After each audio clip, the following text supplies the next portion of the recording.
টলিউডের খবর পেতে চান সাবস্ক্রাইব করুন টলি সিক্রেট আর পেয়ে যান আপনার পছন্দের তারকার লেটেস্ট আপডেট।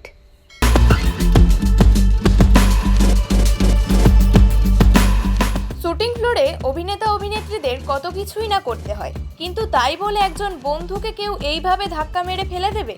অভিনেতা বিক্রম চট্টোপাধ্যায় দর্শনার সঙ্গে যা করলেন তা দেখলে চমকে উঠবেন আপনিও। দর্শনা বণিক এবং বিক্রম একটি নদীর পাড়ে শ্যুট করছিলেন, যেখানে দেখা গেল হঠাৎ করেই দর্শনাকে ধাক্কা মেরে ফেলে দিলেন বিক্রম। আর অভিনেত্রী জলে পড়েই হিমশিম খাচ্ছেন। কোনো রকমে নিজেকে তুললেন তিনি, হাত পা ছুঁড়ে একটা ভরসা খোঁজার চেষ্টা করলেন। কিন্তু দর্শনাকে ফেলে দেওয়ার আগে বিক্রমকে বেশ কিছু কথা বলতে শোনা গেল। আসলে সবটাই ঘটেছে শুটিংয়ের প্রয়োজনে, কিন্তু দর্শনাকে ধাক্কা মেরে বিক্রমের হাসি ধরছে না।